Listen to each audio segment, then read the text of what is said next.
Bonjour à tous, je suis votre formateur Édouard Le Maréchal et aujourd'hui je vous présente l'épreuve orale, partie 1 entreprise, ad hoc, bloc 2 42. Tout simplement, nous allons voir qu'est-ce qu'il faut dire sur la première partie de votre diaporama. Donc, je vous précise et je vous rappelle que vous avez un diaporama à réaliser, donc il est important de faire la page de garde, la première diapositive, où il est important de mettre les informations importantes qui vous concernent et qui vous permettra également de vous rappeler de ce qu'il faut dire devant les membres du jury. Nous allons voir plusieurs parties, c'est-à-dire précisément 6 parties. La présentation de votre enseigne, l'identification de votre unité commerciale, l'organigramme, l'identification du plan de masse succincte, le type de réseau distribution bref, et également, pour terminer, le contexte géographique de votre unité commerciale. Donc nous allons commencer par la présentation de l'entreprise. Je vous propose 3 axes. Donc dans le premier axe, c'est de parler brièvement de votre entreprise, l'évolution, le fondateur, le rachat, les fusions, les acquisitions, l'évolution du logo, si le positionnement sur le marché. Sur l'axe numéro 2, votre implantation locale, nationale, éventuellement à l'international. Et sur l'axe numéro 3, de parler enfin brièvement de l'activité, de vos produits et de vos services avec le modèle des 4 P du marketing mix. Vous allez parler également de l'histoire de votre entreprise. Donc, je vous conseille une frise chronologique avec les dates importantes de votre entreprise, les dates qui vous semblent importantes. Si vous voyez qu'il y a beaucoup trop de dates, proposez-les en annexe. Enfin, ça permettra aux membres du jury de les consulter avant ou pendant ou après euh, votre présentation orale.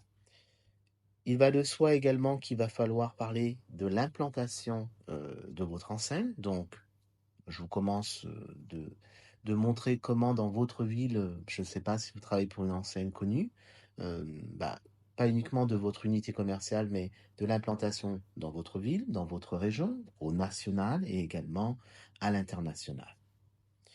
Il faudra parler également des 4 P du marketing mix. Sur les 4 P qui sont importants, le produit que vous proposez ou les services, d'accord? La politique de prix, brève, succincte, de manière générale, des chaînes de distribution, voilà, de comment ça fonctionne brièvement, c'est-à-dire quel est le mode de fonctionnement de distribution de votre enseigne et de votre unité commerciale.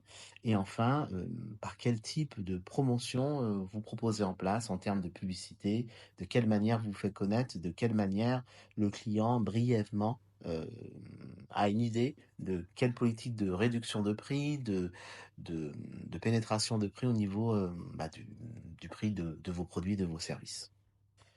Il faudra apporter une fiche d'identification claire de votre unité commerciale, d'accord, votre entreprise, la raison sociale, votre adresse, le code postal, la- de où exactement vous êtes situé, de la date de création de votre unité commerciale, voilà, de l'activité que vous menez, du SIRET et de la forme juridique qui permettra de donner une idée de l'importance et de la taille de votre entreprise. Je vous conseille de fournir un organigramme succinct, ce qui permettra aux membres du jury de donner brièvement de votre unité commerciale, où vous êtes placé, d'accord, tout simplement, combien de personnes travaillent et quel poste vous occupez au sein de votre unité commerciale.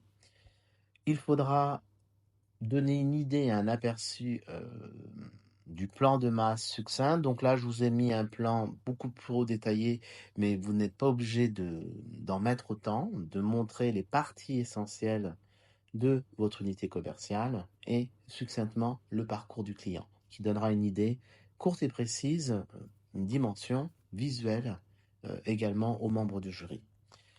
Je vous conseille de parler brièvement également du réseau de distribution de votre unité commerciale. En règle générale, vous avez 2 types, un circuit court, un circuit long. Vous expliquez brièvement de quelle manière fonctionne votre unité commerciale et comment, euh, au niveau du fabricant, si vous travaillez avec des fournisseurs en direct ou sinon si vous passez par une centrale d'achat. Il faudra bien entendu identifier géographiquement votre unité commerciale pour démontrer via la zone de chalandise que vous avez compris où sont vos concurrents, d'accord, comment vos clients viennent à vous et également si votre concurrence est menaçante. Voilà. Par la suite, vous montrerez la carte perceptuelle sur laquelle vous, grâce à vos critères, vous placerez vos concurrents sur la carte perceptuelle qui permettra de donner un ordre d'idée d'importance de votre entreprise face à la concurrence. Voilà, succinctement, je vous conseille 3 à 4 minutes de votre présentation. Il est important que vous laissez du temps à vos comptes rendus d'activité, donc je vous rappelle, il y en a 5, qui est la partie finalement la plus importante de votre diaporama. J'espère que cette petite présentation succincte vous donnera les explications et l'envie de démarrer votre diaporama dès la première année. Et pour les deuxièmes années, je vous souhaite bonne chance et une bonne réussite dans la création de votre diaporama. Je vous dis au revoir pour une prochaine vidéo et à bientôt.